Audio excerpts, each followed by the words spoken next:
नमस्कार दोस्तों, आज एक बार फिर से मैं आपके सामने हाजिर हूँ संस्कृत के कारक प्रकरण की अगली क्लास लेकर के। हम कक्षा शुरू करें उससे पहले आपसे मेरा निवेदन रहेगा कि आप हमारे बाल विकास स्कूल खादरा के यूट्यूब चैनल को सब्सक्राइब करना ना भूलें और बेल आइकन को जरूर दबाएं। साथ ही हमारा ये वीडियो आपको कैसा लगा ये हमें कमेंट्स बॉक्स में अपने सुझाव जरूर दें, और अगर कोई कमी समय भी आपको नजर आए तो वो भी हमें अपने सुझाव कमेंट्स बॉक्स में जरूर दें ताकि हम और निखार इसमें कर सकें। साथ ही हमारे इस वीडियो को ज्यादा से ज्यादा लाइक और शेयर भी करें, जिससे कि ज्यादा से ज्यादा स्टूडेंट्स को इसका बेनिफिट मिल सके। तो दोस्तों, हम बात करते हैं तृतीय विभक्ति करण कारक की। करण कारक में तृतीय विभक्ति होती है और करण कारक का चिन्ह होता है से या द्वारा, अर्थात के साथ।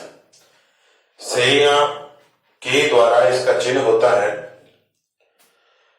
तो करण कारक जो होता है इसमें तृतीय विभक्ति होती है। अब हमारे सामने प्रश्न आता है कि करण कारक किसे कहते हैं। तो यहां पर एक सूत्र है, साधक तमम करणम। पहले दोस्तों, साधक तमम करणम ये सूत्र करण संज्ञा विधायक सूत्र है। परीक्षाओं में रेट वगैरह के अन्य first grade second grade level की जो एग्जाम्स होते हैं उनमें भी, और कई बार स्कूली एग्जाम की क्लासों के अंदर भी पूछ लिया जाता है कि करण कारक संज्ञा विधायक सूत्र कौन सा है। तो आप बताएंगे साधक तमम करणम इति सूत्रेण करण कारकस्य संज्ञा विधायक सूत्रमस्ति। साधक तमम करणम ये सूत्र कहता है क्रिया सिद्धो यत् सर्वाधिकम सहायकम भवति तस्य कारकस्य कर्ण संज्ञा भवति। क्रिया सिद्धो यत् सर्वाधिकम सहायकम भवति तस्य कारकस्य कर्ण संज्ञा भवति, अर्थात क्रिया की सिद्धि में जो सबसे ज्यादा सहायक होता है उस कारक की कर्ण संज्ञा होती है। यानी क्रिया के सिद्ध होने में, सफल होने में, कामयाब होने में जो सबसे ज्यादा सहायक होता है उसकी कर्ण संज्ञा होती है। और कर्ण जिसकी संज्ञा होगी, कर्ण संज्ञा जो कारक होगा उसमें कर्तरी कर्णयोस् तृतीया, कर्तरी कर्णयोस् तृतीया ये सूत्र है। कर्तरी कर्णयोस् तृतीया ये सूत्र तृतीय विभक्ति करता है। भाववाच्य अथवा कर्मवाच्य की जो कर्ता कारक है उसमें और करण कारक में कर्तरी कर्णयोस् तृतीया इस सूत्र से तृतीय विभक्ति होती है।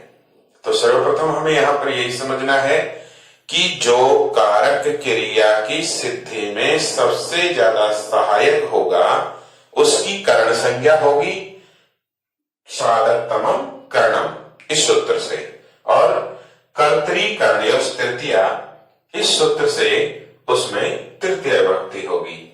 जैसे जागृति कलमेन लिखती, जागृति कलमेन लिखती, जागृति कलम से लिखती है। अब यहां पर देखिए, जागृति ही कलमेन लिखती, लिखने की जो क्रिया है, लिखने की क्रिया किससे सिद्ध हो रही है? कलम से।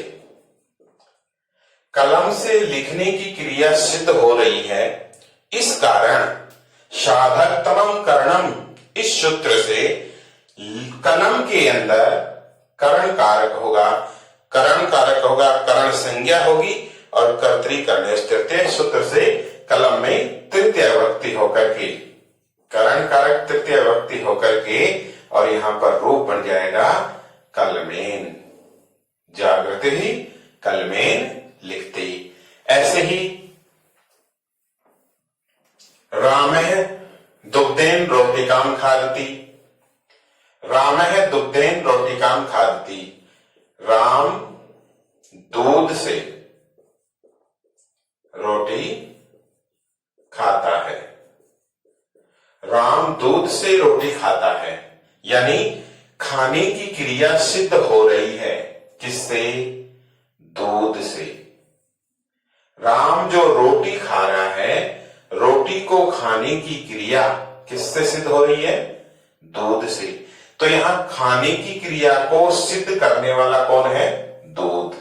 तो दूध की यहां पर करण संज्ञा होगी और कर्तरी कर्णयोस तृतीया, इस सूत्र से इसमें तृतीया विभक्ति होगी। तृतीया विभक्ति हो करके यहां पर ये बन जाएगा राम दुग्धेन रोटिकाम खादति। राम दूध से रोटी खाता है। ऐसे और उदाहरण आप इसके ले सकते हैं, जैसे सुरेंद्र पैरों से चलता है, मोहन हाथ से लिखता है। ऐसे बहुत सारे उदाहरण आप ले सकते हैं। सुरेंद्र पैरों से चलता है, यहां पर चलने की जो क्रिया है वो किससे सिद्ध हो रही है? पैरों से। पैर चलने की क्रिया में सहायक सिद्ध हो रहे हैं, और जो क्रिया की सिद्धि में सहायक होता है, सबसे ज्यादा सहायक होता है, उसकी करण संज्ञा होती है साधकतमम करणम, इस सूत्र से। तो यहां पर चलने की क्रिया निष्पन्न हो रही है, सिद्ध हो रही है किससे? पैरों से। तो पैर के अंदर करण संज्ञा होकर के कर्तरी कर्णयोस तृतीया से तृतीया विभक्ति होगी। और हमारा सुरेंद्र ये क्या है? करता है, इसमें प्रथमा विभक्ति हो जाएगी। और चलना क्या है? क्रिया है। ये ध्यान रखना, क्रिया हमेशा कर्ता के अनुसार आएगी। क्रिया हमेशा कर्ता के अनुसार आएगी। कर्ता जिस पुरुष और वचन का होता है, क्रिया भी उसी पुरुष और वचन की होती है। क्यों? क्योंकि जैसो मेरो कर्ता होगो वैसी मेरी क्रिया, यानी जैसा कर्ता होगा वैसी ही क्रिया होगी। तो यहां पर सुरेंद्र है,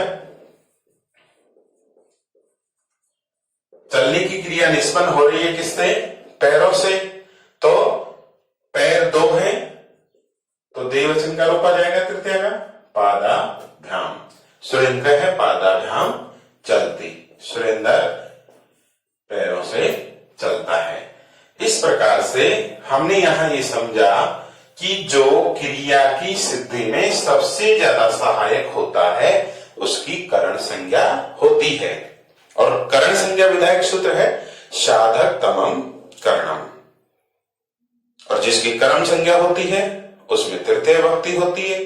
तृतीय विभक्ति करने वाला सूत्र कौन सा है? या तृतीय विभक्ति विधायक सूत्र कौन सा है? कर्तरी कर्णयोस तृतीया। तो कर्तरी कर्णयोस तृतीया, इस सूत्र से तृतीय विभक्ति हो जाएगी। अब इसके विभिन्न और जो सूत्र हैं जिनके माध्यम से और कई तरीके से तृतीय विभक्ति होती है, कहां कहां होती है, वो मैं आपको यहां बता रहा हूं। जैसे सूत्र नंबर 3 है। पहला सूत्र आपने पढ़ा साधक तमम करणम, दूसरा सूत्र आपने पढ़ा कर्तरी कर्णयोस तृतीया, तीसरा सूत्र आता है तृतीय विभक्ति का शह युक्तो अप्रधानी। सह युक्तो अप्रधानी, अप्रधानी का मतलब अप्रधान कारक, अप्रधान कारक। अप्रधान कारक में सह के योग में, अप्रधान कारक में सह के योग में, सह मानी साथ, सह मानी साथ। इसके विभिन्न शब्द हैं सह, साकम, शमम, शाधम। ये शब्द जहां होंगे अर्थात इन शब्दों के योग में अप्रधान कारक की करण संज्ञा होगी और कर्तरी कर्णयोस तृतीया, इस सूत्र से तृतीय विभक्ति होगी। ये हमें ध्यान रखना है। सह यानी सात शब्द के योग में सह, शाकम, शमम, शार्धम, इन शब्द का अर्थ साथ होता है। इन शब्दों के योग में अप्रधान कारक की करण संज्ञा होगी और कर्तृकर्णयों तृतीया से तृतीया विभक्ति होगी। जैसे उदाहरण दिया है, राम पुत्र के साथ जाता है। राम पुत्र के साथ जाता है। यहां जाने की क्रिया निष्पन्न हो रही है। जाने की क्रिया निष्पन्न हो रही है, पूरी हो रही है। राम जाने का काम कर रहा है, ये प्रधान कर्ता हो गया। और किसके साथ जा रहा है? पुत्र के साथ, ये अप्रधान कर्ता हो गया।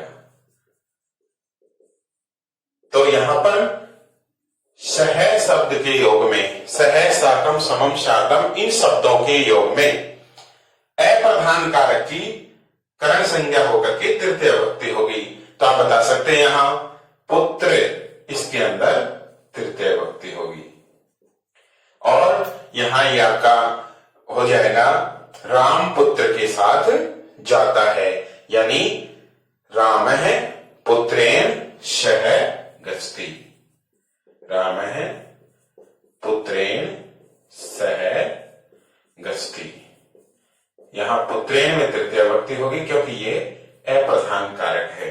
गच्छति क्रिया प्रधान कर्म के अनुसार, कर्ता के अनुसार आएगी, प्रधान कर्ता है राम, इसके अनुसार क्रिया आएगी। क्यों? जैसो मेरो कर्ता होगो वैसी मेरी क्रिया, यानी जैसा कर्ता होगा क्रिया अपने कर्ता के अनुसार ही आएगी। ऐसे और उदाहरण भी अपन ले सकते हैं इसके, जैसे सीता गीता के साथ पढ़ती है।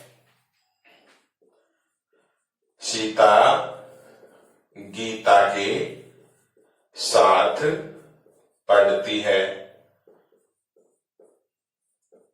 तो यहां पर अप्रधान कारक कौन है? सीता, क्योंकि सीता पढ़ने का काम कर रही है, लेकिन वो किसके साथ पढ़ रही है? गीता के साथ। तो अप्रधान कारक कौन है? गीता। तो गीता की यहां तृतीय विभक्ति होगी करण कारक। तो यहां पर हो जाएगा सीता गीताया साकम पढ़ती। सीता गीताया साकम पढ़ती। ऐसे ही वे अपने मित्रों के साथ खेलते हैं। ते स्वमित्रे क्रीडन्ति। इस प्रकार से हमें यहां ध्यान रखना है, सह युक्तो प्रधाने, ये सूत्र कहता है कि सह साकम समम शार्धम, इन शब्दों के योग में अप्रधान कारक की करण संज्ञा होकर के कर्तृकर्णयों तृतीया से तृतीया विभक्ति हो जाती है। फिर आता है चौथे टाइप का सूत्र, ये नांग विकार है। ये बहुत इंपॉर्टेंट सूत्र है। बहुत सारी प्रतियोगी परीक्षाओं के अंदर भी इससे संबंधित उदाहरण पूछे जाते हैं और 6 से 10 तक की कक्षाओं के अंदर भी इस सूत्र से संबंधित उदाहरण संस्कृत के अंदर पूछे जाते हैं। ये नांग विकार है। ये सूत्र क्या कहता है कि जिस विकृत अंग से अंग विकार लक्षित होता है, जिस विकृत अंग से अंग विकार लक्षित होता है, उस विकृत अंग में तृतीय विभक्ति होती है। यानी विकृत का मतलब अंग भंग, जिसको अपन कह सकते हैं कि जो हमारे शरीर का अंग विकृत होता है, उस विकृत अंग में तृतीय विभक्ति होगी। जैसे आंख से काना, पैर से लंगड़ा, सिर से गंजा। ये क्या है? विकार है शरीर का। तो शरीर के अंदर जिस अंग से विकार का पता चलता है, उस विकृत अंग में तृतीय विभक्ति होती है। जैसे वह आंख से काना है, वह आंख से काना है। तो वह तो क्या हो गया? कर्ता। काना है किससे? आंख से। ये विकृत अंग है क्या? आंख। आंख इसका विकृत अंग है। तो ये नांग विकार है। ये सूत्र क्या कह रहा है कि जिस विकृत अंग से अंग विकार लक्षित होता है, अंग विकार का बोध होता है, अंग विकार का पता चलता है, उस विकृत अंग में तृतीय विभक्ति होती है। तो यहाँ पर अंग विकार कौन से अंग में है? आंख में। तो आंख के अंदर तृतीय विभक्ति हो जाएगी और यहां पर बन जाएगा स, वह के लिए स आ गया। आंख से काना है, नेत्रेण। दोनों आंखों से अंधा होता तो नेत्राभ्याम, श नेत्रेण काना है, काण है अस्ति, श नेत्रेण काण है अस्ति, वह आंख से काना है। जैसे बालक कान से बहरा है, बालक है, कर्णेन, बालक है कर्णेन बधिर अस्ति, बालक कान से बहरा है। तो यहां पर कान जो है ये अंग विकार हो गया, कान से बालक कैसा है, बहरा है, तो बहरा होना एक अंग विकार हो गया। अंग कौन से अंग से विकृत है, कान से, तो कान में तृतीय विभक्ति हो गई करण कारक होकर के। ये हमें समझना है कि अंग विकार के योग में तृतीय विभक्ति होती है। और भी उदाहरण है, साधु पादेन खंज है, साधु पैर से लंगड़ा है, श्रेष्ठी सिरसा खलवाट विद्यते, सेठ जो है सिर से गंजा दिखाई दे रहा है, सूरदास से नेत्राभ्याम अंधयासी, सूरदास आंखों से अंधा है। तो यहाँ पर ये आंखों से अंधा होना ये अंग विकार को प्रदर्शित कर रहा है, लक्षित कर रहा है। तो यहाँ आंखों के अंदर तृतीय विभक्ति होगी।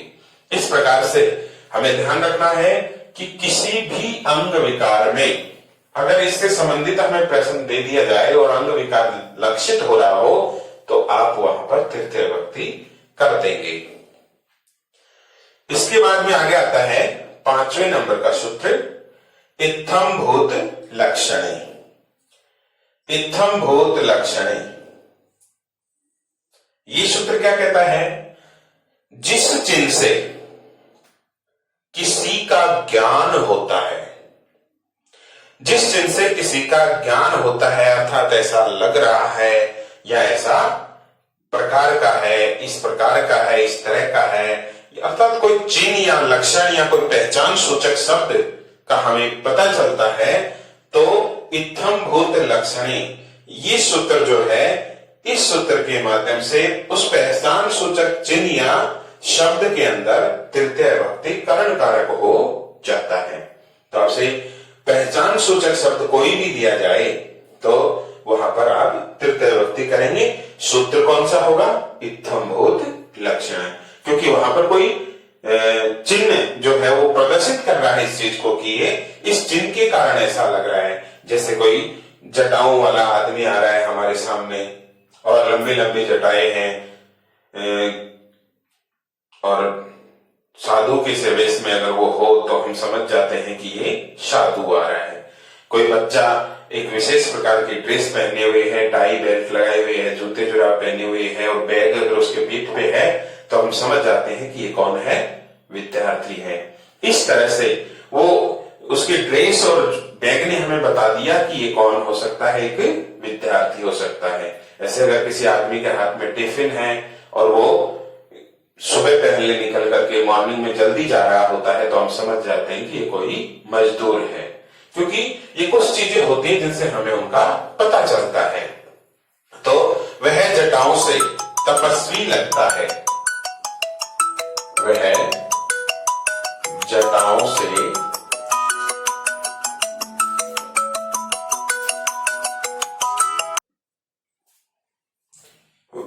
जटाओं से तपस्वी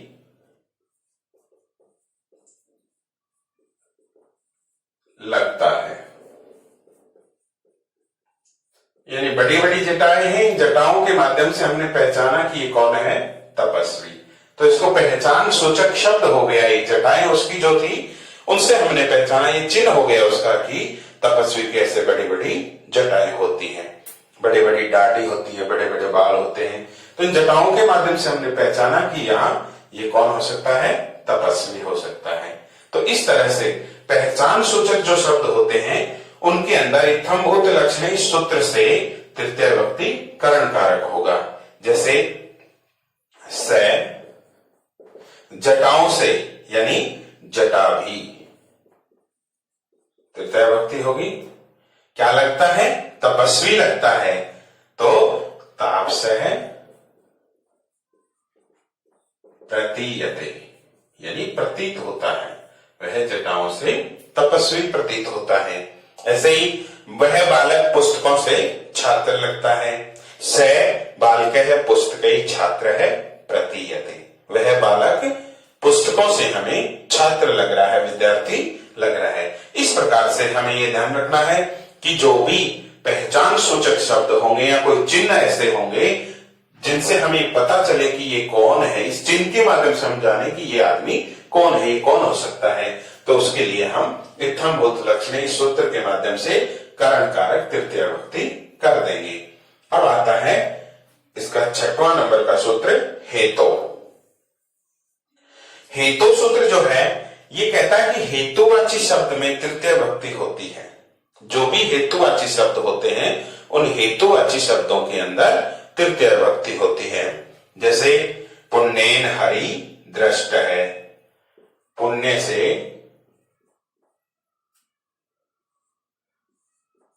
हरि को देखा। हरि को देखने के लिए क्या करना पड़ा? पुण्य करना पड़ा। तो आपको अगर हरि के दर्शन करने हैं, हरि को देखना है, हरि को मिलना है, तो आपको उसके लिए क्या करना है? पुण्य करना है। हरि के लिए आपको पुण्य करना है। इस तरह से हेतुवाची जो भी शब्द होंगे उनमें तृतीय विभक्ति होगी हेतु इस सूत्र के माध्यम से।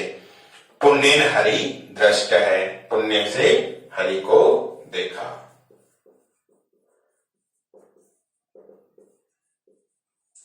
पुण्येन हरि दृष्ट है। ऐसे ही विद्या से यश बढ़ता है, विद्या यश वर्धते। विद्या से विनम्रता शोभत, विद्या से विनय, विनय विद्या शोभते, अर्थात विद्या विनयन शोभते। विनय से विद्या शोभा देती है, इसलिए विनयन में तृतीय विभक्ति हुई। अब अंतिम सूत्र आता है प्रकृत्यादिभ्य च संख्यानम। प्रकृत्यादि में, प्रकृति का मतलब स्वभाव, स्वभाव आदि क्रिया विशेषण जो शब्द होते हैं उनमें तृतीय विभक्ति होती है। जैसे स प्रकृत्य है साधु अस्ति, वह प्रकृति से साधु लगता है, स्वभाव से साधु लगता है। गणेश सुखेन जीवति, गणेश सुख से जीता है, ये उसका स्वभाव है। तो ऐसे प्रकृति आदि शब्दों के अंदर भी तृतीय विभक्ति होती है। इसके अलावा हमें ध्यान रखना है पृथक, विना, अलम और नाना शब्द जो होते हैं उनके योग में भी तृतीय विभक्ति होती है। अब हम पढ़ेंगे संप्रदान कारक।